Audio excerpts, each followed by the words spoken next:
Hard luck for team India. ఈ world cup campaign నుంచి అయితే టీమిండియా తప్పుకుంది. ఈ టీ20 వరల్డ్ కప్లో ఆస్ట్రేలియా మీద జరిగిన క్రూషియల్ మ్యాచ్లో అయితే ఇండియా ఓటమి పాలైంది. మరి ఈ మ్యాచ్ ఎలా జరిగింది, ఈ మ్యాచ్లో ఇండియా ఓడిపోవడానికి కారణాలు ఏంటో బ్రీఫ్గా అయితే మనం చూద్దాం.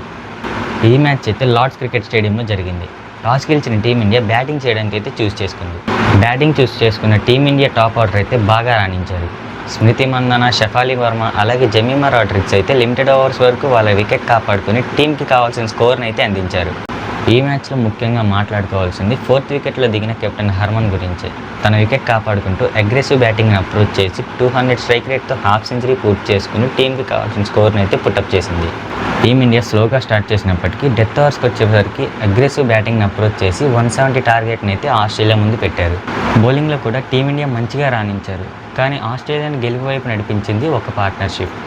ఎల్లిస్ పెర్రీ అలాగే యాష్లే గార్డినర్ అయితే క్రీజ్లో పాతుకుపోయి 100 పార్ట్నర్షిప్తో టీమిండియా మీద అయితే విరుచుకుపడ్డారు. టీమిండియా గట్టి పోటీ ఇచ్చినప్పటికీ ఆస్ట్రేలియాకి 19 ఓవర్లు ముగిసేపాటికే వాళ్ళు గెలుపునైతే అందించారు. ఒకవేళ ఇండియా సౌత్ ఆఫ్రికాతో ఆడిన 3rd మ్యాచ్ గెలిచుంటే సెమీస్కి క్వాలిఫై అవడానికి ఒక ఛాన్స్ అయితే ఉండేది. ఎనీవేస్ ఈ టీ20 వరల్డ్ కప్ రేస్ నుంచి అయితే ఇండియా బయటకు వెళ్ళిపోయింది.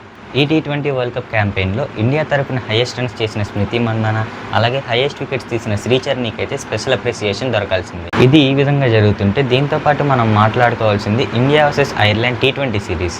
ఈ సిరీస్లో ఐర్లాండ్ టీం అయితే ప్యూర్ డామినేషన్ చూపించింది. వరల్డ్ ఛాంపియన్స్ టీం ముందు మా టీం ఏమీ తక్కువ కాదని వాళ్ళు నిరూపించుకున్నారు.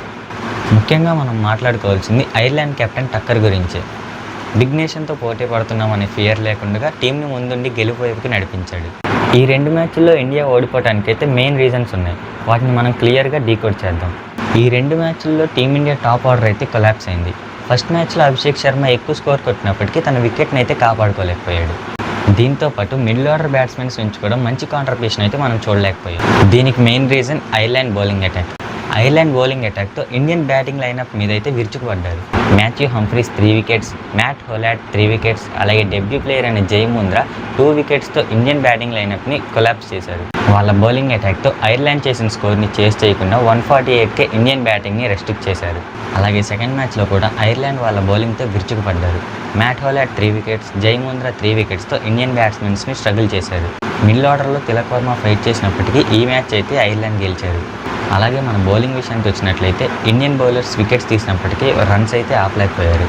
ఫస్ట్ మ్యాచ్లో ప్రసిద్ధ్ కృష్ణ 14.25 ఎకానమీతో 57 రన్స్ని అయితే కన్సీడ్ చేశాడు. అలాగే వాషింగ్టన్ సుందర్ వేసిన ఓవర్లో 19 రన్స్ అయితే ఐర్లాండ్ బ్యాట్స్మెన్ రాబట్టుకోగలిగారు. అలాగే సెకండ్ మ్యాచ్లో షెడ్గే కూడా 12.50 ఎకానమీతో 25 రన్స్ని అయితే కన్సీడ్ చేశాడు. ఈ మ్యాచ్లో కూడా వికెట్స్ తీసినప్పటికీ ఐర్లాండ్ పిచ్చెస్ మీద రన్స్ ఆపడంలో అయితే ఇండియా విఫలమైంది. టీమిండియా ఓటమికి ఇవి మెయిన్ రీజన్స్ అని మనం చెప్పుకోవచ్చు. కానీ ఐర్లాండ్ టీం గురించి మాట్లాడుకున్నట్లయితే వరల్డ్ క్లాస్ బౌలింగ్ అయితే వాళ్ళు చేశారు. ఒక్క హ్యారీ టెక్టర్ తప్ప ఈ టీ20 ఫార్మాట్లో ఇండియన్ బ్యాటింగ్ లైనప్ మీద 10 ఎకనామీ రేట్తో ఎవ్వరూ బౌలింగ్ చేయలేదు. టీ20 ఫార్మాట్లో అసోసియేషన్ నేషన్ అయిన ఐర్లాండ్ వరల్డ్ ఛాంపియన్స్ మీద చేసిన బౌలింగ్కి హ్యాట్స్ ఆఫ్ చేయక తప్పదు. మొత్తానికైతే టీమిండియాలో జరిగిన చేంజెస్ వల్లే కావచ్చు లేదా న్యూ కండిషన్స్లో ఈ టీం ఆడడం వల్లే కావచ్చు ఈ సిరీస్ని అయితే వాళ్ళు ఓడిపోయారు. నెక్స్ట్ జరగబోయే ఇంగ్లాండ్ సిరీస్లో అయినా మంచిగా పర్ఫార్మెన్స్ ఇస్తారని కోరుకుంటున్నాను. ఇలాంటి మరింత క్రికెట్ కంటెంట్ కోసం మన ఛానల్ని అయితే సబ్స్క్రైబ్ చేసుకోండి.